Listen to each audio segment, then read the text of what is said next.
sister can do just as well as you in a regular class. Yes. As long as she can use her computer. Her computer is on a little top, just like this, isn't it? Yeah. Well, you can put it on here, and you can put it on regular tables also, because you can carry it around. It's a little computer. And she talks to you by using it? Yeah. Why do you think they put her in the special education class? I think it's because she couldn't talk, and they thought the principal thinks that she can't do it because she can't use her hands and she can't speak. But you think that she could learn just as quickly if she were in a regular class? Yes.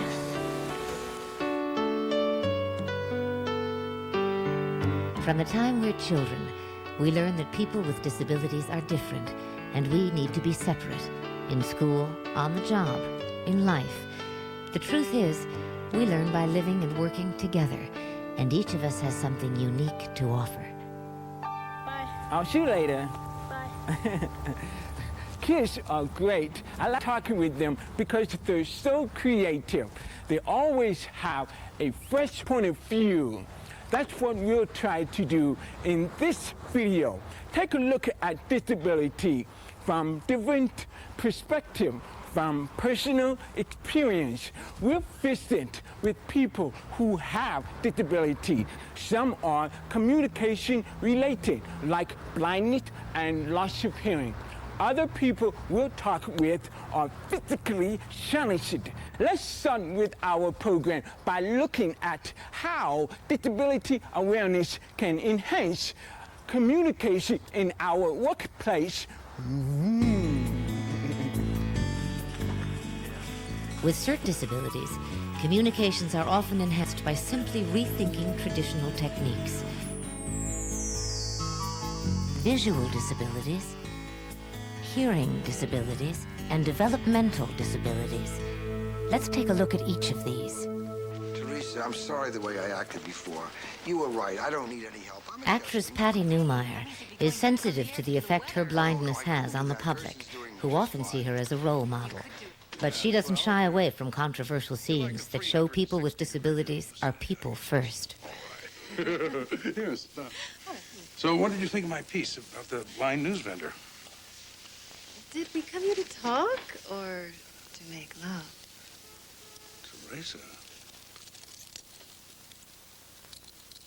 Teresa.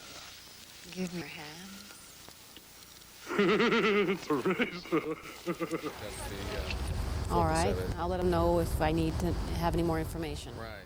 Okay. In my experience in the acting profession, I've encountered people that are very open to the new attitudes, the correct attitudes about disability, and emphasizing more ability than the dis. Patty offers a few suggestions when you first meet someone who is blind. Nice to meet you. It's really helpful if you can identify yourself. If I don't know you already, it might be helpful if you say, hi, it's Joe, and I'm the janitor. So that way I could place your name and your voice and your job description together so I could eventually get to know you all. And if you see me later, then all you have to say is, hi, Patty, it's Joe. You know, so that really helps a lot. It's also thoughtful to let the person know when you're going to move. If I can't see you, then I'm still talking to empty air. So it gets kind of embarrassing when you find out the next comment they make, they're over there, and you're going to go, oh, well, you know. So it's a little, you know, it just would feel better if whenever you do move, you could just sort of let me know that I'm moving over here, or just use your voice to let me know where you are. When Patty is with her guide dog, he's all business and not to be treated like a pet. What I mean by treating him just like a white cane, well, you wouldn't walk up to a blind person who has a white cane folded up next to their desk and go, oh, what a neat white cane, and pick it up and start playing with it and walking around the, you know, it's just, you wouldn't do that. Another analogy is you have to treat him as if he's my eyes. And so don't mess with my eyes. A few final thoughts on communicating with persons who have a visual disability. If you're guiding someone, let them take your arm.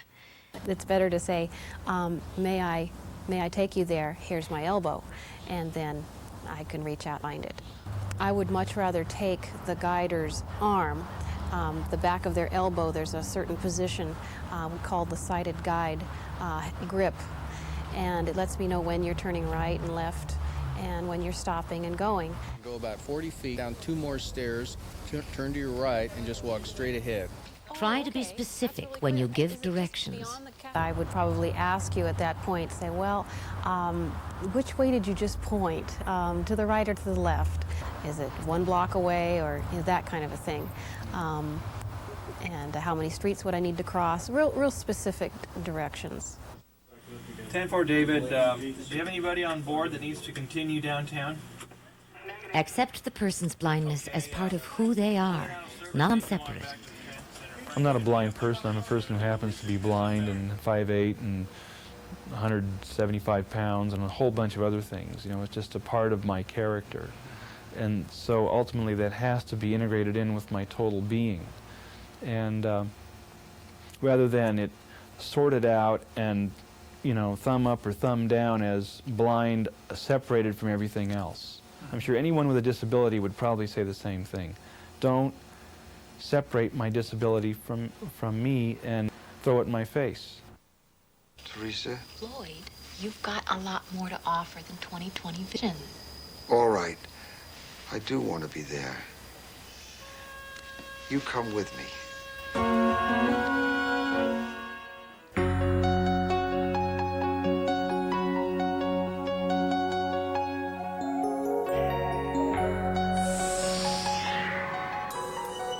This idea comes from the Santa Barbara Museum of Art, whose volunteer docents give tours to people who have visual disabilities.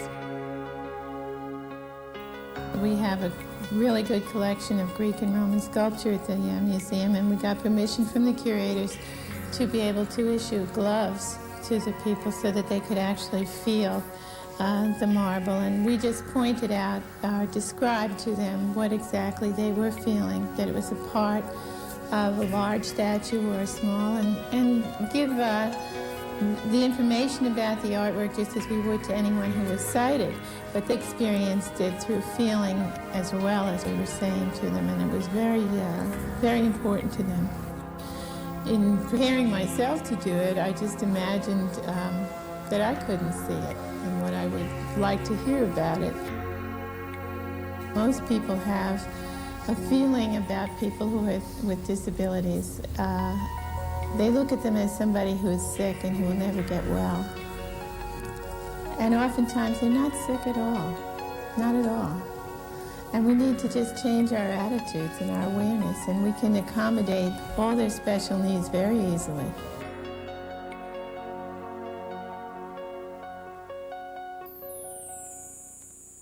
Larry Littleton is one of more than 25 million Americans who has a hearing disability.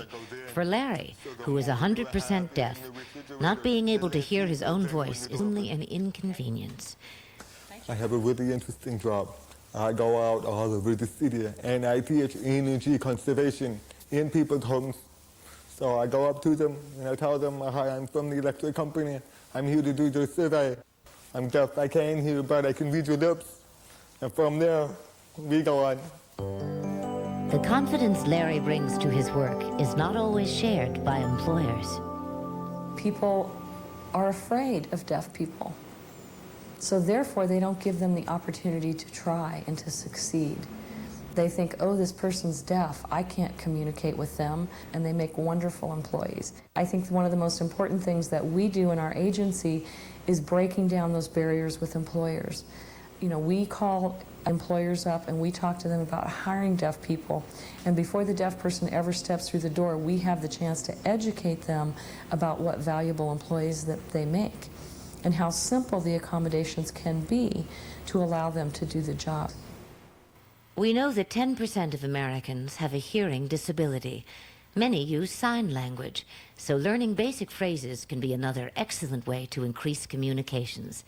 Police officers are among those groups Colleen's agency assists.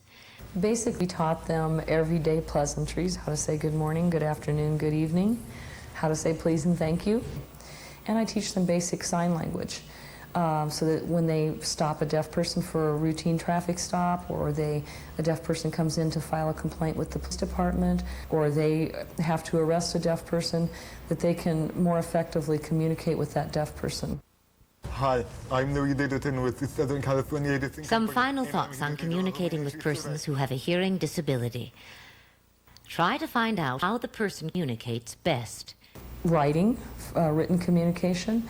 They might use sign language. They might use lip reading. If the person reads lips, speak in a normal, not exaggerated way. Short, simple sentences are best. The way you look is also important.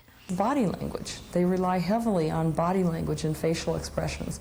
So when you're talking to a deaf person, you have to be really clear of the emotional place you're coming from. If you're angry, you have to show that anger on your face. Be sure to gain the person's attention before you speak. It's frustrating to be left out. My job is in an office that has a lot of information that goes back and forth all day, and I miss that. I'm working with my head down, and conversations are going back and forth, and I don't know what's said. A lot of the time, I'm in the conversation, and I'm continually trying to find out what's going on, and I get lost. It's important to repeat or finish what you're saying. If an interpreter is not available, take a moment to write down what you want to communicate. This shows respect, that you want the person to understand what you're saying. We challenged people are not asking for anything more or less. We just want equality, like everyone else. That's all we really want.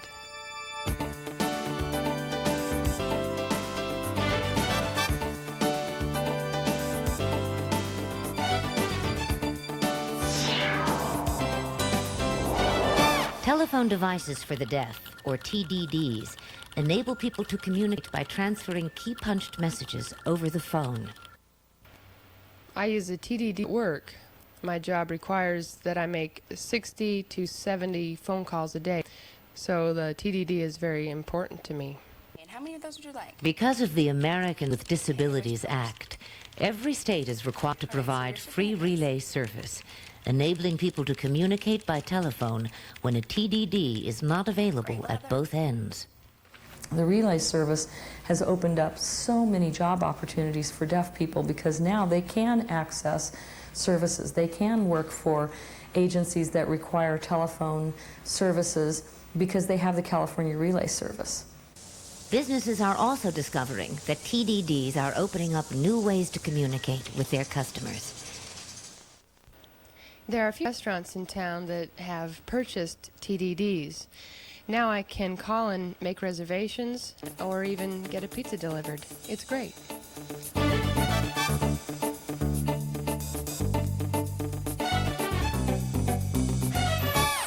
For people with developmental disabilities, communication is often made easier because of their attitude. What does Kelly Diamond like about her job? Everything.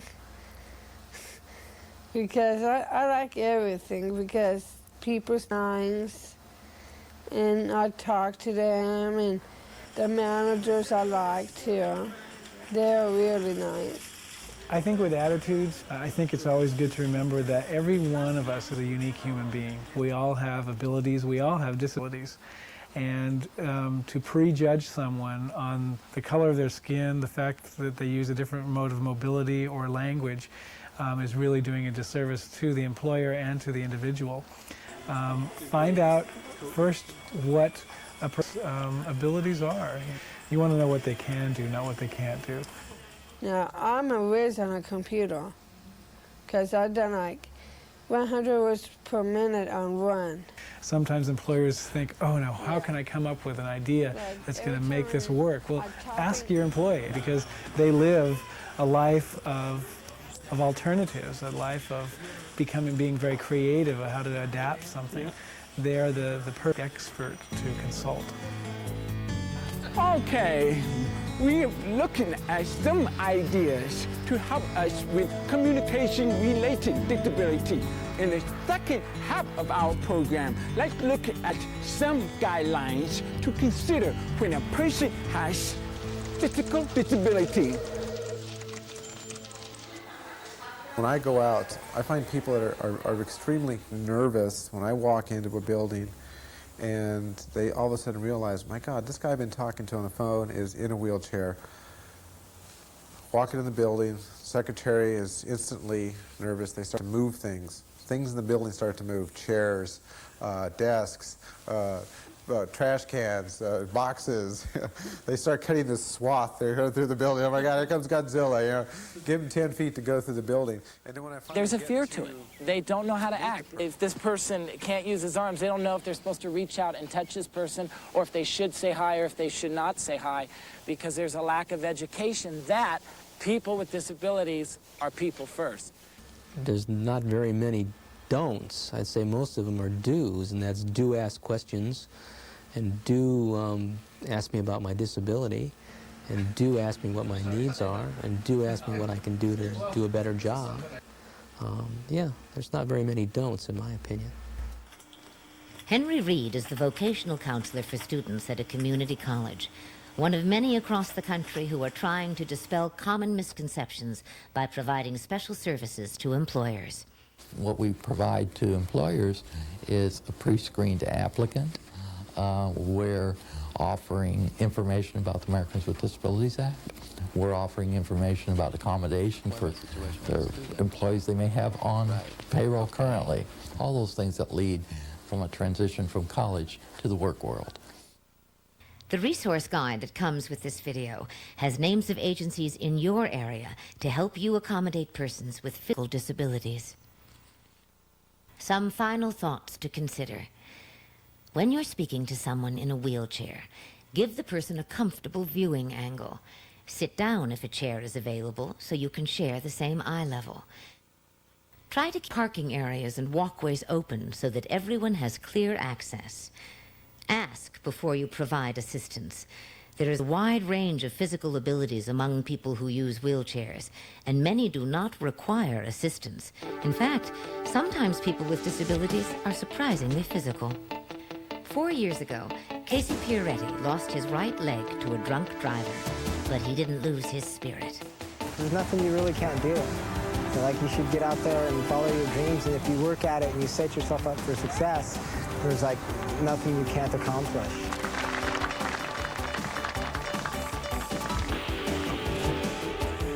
I think that technology is being applied to everywhere. I mean, to every so-called disability. I think that technology is being applied and taken from other fields. So they are able to lead as normally life as possible.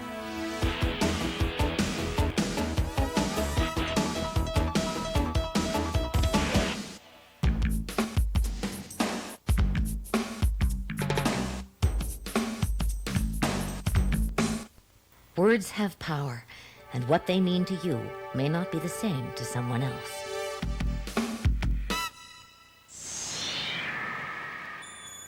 I think typically, rule of thumb, some of the older emotionally tinged words like crippled, palsied, deaf mute, those kinds of things that they're just not used anymore. The people who have disabilities want to be seen as people first, just like we all do. And so the vernacular has changed so that even, as you say, the Americans with Disabilities Act, we're talking about the people first and the disabilities second. Disability simply is a condition that we adjust the environment to accommodate. It doesn't affect the person and their self-esteem and their ability to do jobs with the appropriate accommodations. I've had people come up and ask me what my handicap is. And I tell them, I say, I don't play golf and I don't do sports. So I don't have a handicap. But my disability, I happen to be quadriplegic, C7 quadriplegic. Okay, if I'm a disabled skater, then what does an able skater do? Because in the show, I jumped the car, I jumped people, and I did everything that another professional skater would do at the same level they would do it, yet I was still a disabled skater. So I kind of, that's the kind of terminology that definitely shouldn't be there. I'd say a person with a disability. But, I can be flippant and say, call me Jeff. And basically, I think that is true. Call me Jeff. I don't want to be a person with a disability or a person with a handicap or a physically challenged person or a person with a special need. Yeah, I want to be like anybody else. I got the blues, got 'em real bad. The best old blues this body ever had. Personal blues, I don't want to. When this Levi commercial first aired in 1985, it was revolutionary. Wheelchairs in commercials? And if I have trouble programming it, he can help me. No problem, Dad. Today, companies in every industry are including people with disabilities in their advertising. Rod Latham of Access Theatre sees this as a reflection of changing attitudes, pointing to the popularity of works by playwright Neil Marcus, who has a disability himself. Neil has a rare neurological disorder, dystonia, which he was affected by when he was 8 or 9 years old. In his specific condition, it affects his muscle control and his speech, but it has no effect on his intelligence or his creative capacity whatsoever.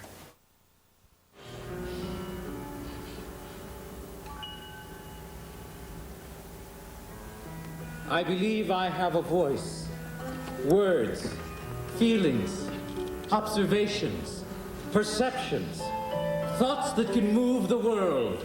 I am a storm, a cyclone of ideas, thunder and lightning, a warm summer's breeze, a gentle spring rain.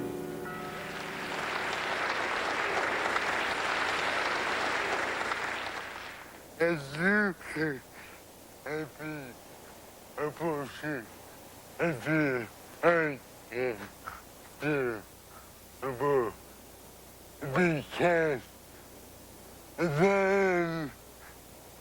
and they can get over it. And I'm going to do what I can to help people let all Americans go as far as they can. And I think young people who are working hard to prove they can do this kind of work ought to be given the chance to do it. And I think your sister should be given the chance to show whether she can work in the class or not. That's what you think, isn't it? You just wanted to have a chance to prove whether she can do it or not, right? Yes.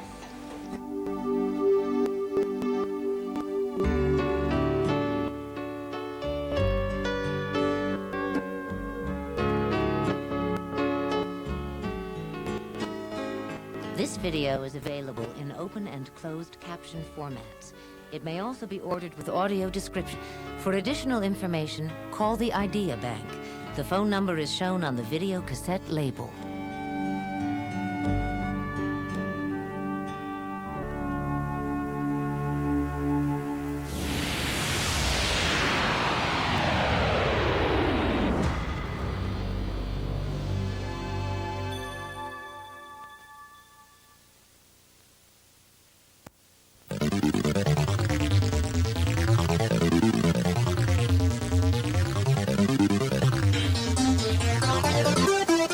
And now, a new release from the Idea Bank's Employee Safety Series. All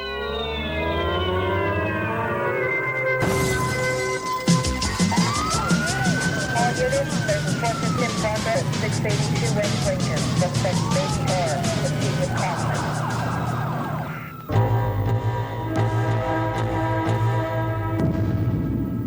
Women, always. After I picked them, and they walk by me, I just pop them.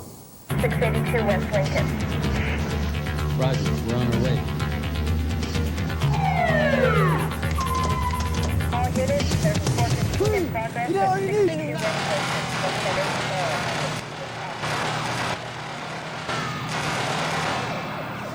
Lincoln. If someone is waiting, will you be ready? Crimes of Opportunity, new from the Idea Bank.